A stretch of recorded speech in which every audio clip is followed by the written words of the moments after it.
Assalamualaikum warahmatullahi wabarakatuh. Sobat Misteri Sunyi Mencekam. Untuk edisi cerita misteri kali ini berkisah tentang seseorang yang ingin mengetes ilmunya, namun ternyata orang ini justru disesatkan oleh makhluk gaib. Bagaimanakah cerita selengkapnya? Langsung saja kita simak sebuah kisah nyata misteri yang berjudul Disesatkan oleh Penghuni Gaib. Cerita ini merupakan pengalaman pribadi penulis saat pertama belajar ilmu terawangan. Supaya lebih hidup, penulis dipanggil aku. Berawal dari coba-coba, aku naik turun gunung mencari guru spiritual yang handal. Bahkan majalah kesayangan ini pun tak luput dari dahaga akan ilmu gaib. Aku terus mencari ke berbagai tempat, mulai dari memasuki hutan angker, di punden-punden keramat, sungai dan lain-lain, hanya untuk sekedar mengasah kemampuan diri yang kumiliki. Aku ditemani oleh Pak Asor sebagai guru spiritual. Tak jarang pepatah bilang, ilmu kinawuh kelawan lelaku betul-betul dirasakan. Sebagai Odi, seorang pemuda belia yang masih ngangsu kaweruh akan ilmu yang dimiliki, aku tak pernah putus asa untuk terus menguji kemampuan. Sehingga suatu hari Pak Asor menyuruh Odi untuk pergi ke hutan untuk mencari tempat agar Odi bisa benar-benar merasakan kemampuan yang dimiliki. Malam pencarian pun tiba. Di suatu malam yang semakin mencekam, Odi memulai perjalanan. Tampak langit begitu gelap. Tetapi beberapa menit kemudian, Sang Dewi Malam muncul dengan sinar terangnya. Aku mulai memasuki hutan, berjalan setapak demi setapak, dengan memegang sebuah senter berukuran kecil yang kubawa diam-diam. Hingga tiba-tiba, bruk, aku terjatuh tersandung sebuah batu. Senterku jatuh entah kemana. Kulihat ada sebuah batu yang menghalangi langkahku. Kakiku terasa sakit. Aku mencari senterku di sekitar batu yang membuatku jatuh, tetap tidak kutemukan. Aku lelah mencari, akhirnya kuputuskan terus melangkah walau tanpa senter. Aku tetap bertekad untuk melanjutkan langkahku. Suasana semakin hening, yang terdengar hanyalah langkah kakiku. Suara-suara binatang malam yang terus menggoda keberanianku. Suara jangkrik yang berloncatan. Suara kodok pun ikut menemani. Juga udara malam pun menyelimuti tubuhku. Sang Dewi Malam pun tersenyum manja melihatku seorang diri menyusuri hutan. Sinarnya membantu memudahkan langkahku. Pohon-pohon menjulang tinggi, udara malam yang membuat tubuhku semakin kedinginan. Semua itu tidak meruntuhkan langkahku. Aku berjalan setapak demi setapak, hingga akhirnya aku berhenti di sebuah sungai yang dihiasi oleh air terjun yang menjulang tinggi, mengalir dengan derasnya. Tampak batu-batu besar berada di situ, dan air terjun pun ikut menghiasi keindahan sungai ini. Terdengar gemericik air yang berjatuhan. Aliran sungai yang jernih yang membuatku tak sabar untuk menyentuhnya. Aku duduk di atas batu besar, bertepatan dengan mengalirnya air terjun, dan mulai berkonsentrasi. Aliran air terjun membasahi tubuhku. Aku duduk bersila memejamkan mata sambil berkonsentrasi. Beberapa jam kemudian, aku melihat sebuah sinar remang-remang.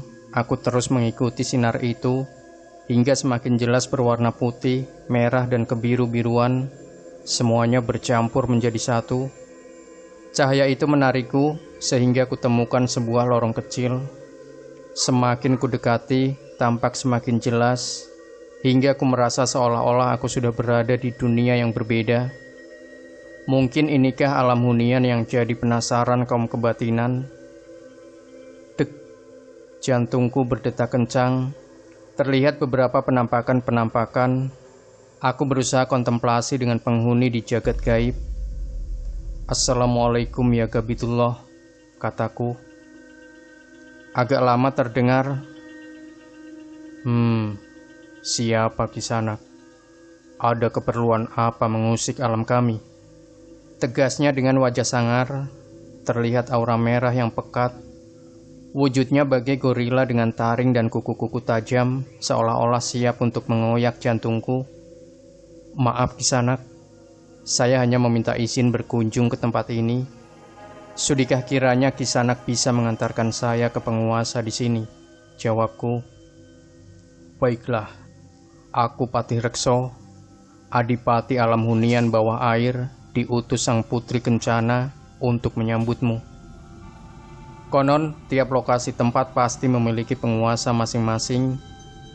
Setelah beberapa meter berjalan lama, aku melihat banyak wujud-wujud bangunan klasik yang berbeda. Ada yang terbuat dari kayu, batu-batuan mulia, sampai bahan yang tidak bisa ditemukan dimanapun.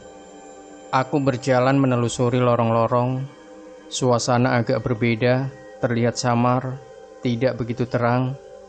Tampak juga wujud-wujud lelembut yang amat menyeramkan dan menakutkan hati. Namun, di sana memiliki aturan yang jelas, sehingga terlihat beberapa makhluk dirantai dan dicambuk.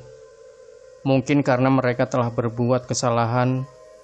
Andai aturan ini bisa diterapkan di alam manusia, aku terbayang beberapa koruptor yang berjalan bebas meski telah menjual negara dan menggerogoti kekayaan rakyat. Tiba saatnya aku sampai di sebuah bangunan yang megah, terbuat dari emas dan berlian. Mataku tertuju pada perwujudan yang luar biasa agung. Jantungku berdebar kencang, seolah-olah aku larut dalam kegalauan hati. Tampak banyak prajurit dengan wajah yang menakutkan, berbaris di setiap sisi-sisi bangunan. Mungkin ini istana hunian, pikirku. Tiba-tiba, dadaku terasa sesak sekali. Seolah-olah ada yang menghantam kuat melalui energi dahsyat. Ada apa ini? Aku langsung melakukan aji langlang buana dan tapak geni untuk menolak dan menjaga kemungkinan-kemungkinan yang terjadi. Terlihat samar-samar sosok putih cantik dengan memiliki pancaran wibawa yang agung. Aku agak tercekat ketika melihat pemandangan yang janggal, yaitu terdapat mata di antara bagian anggota tubuh yang lainnya. Di antara kedua alis dan tangan-tangan yang agak panjang, mirip laba-laba raksasa. Aku penguasa wilayah ini. Aku Putri Kencana. Sudah lama aku menunggu kedatanganmu. Tak terasa terjadi percakapan panjang antara aku dengan Putri Kencana tentang kejadian goro-goro yang akan menimpa Nusantara pertengahan tahun depan. Setelah itu aku diajak berkeliling di sekitar istana. Sampai suatu ketika, datang Ki Ahmad, guru spiritual Pak Asor. Ki Ahmad mengajak aku kembali ke alam manusia. Aku pun sadar, ternyata selama ini aku sudah disesatkan oleh penghuni gaib dengan keindahan dan keseraman yang mempesona. Tidak terasa aku hampir tersesat 9 hari, padahal aku merasa hanya 1 jam. Dari pengalaman tersebut, kini aku semakin mantap dan hati-hati dalam menyingkap tabir alam gaib. Janganlah sekali-kali kita terlena oleh kemewahan dan kemegahan yang tampak di alam gaib, karena semua itu bisa menyebabkan taruhan nyawa.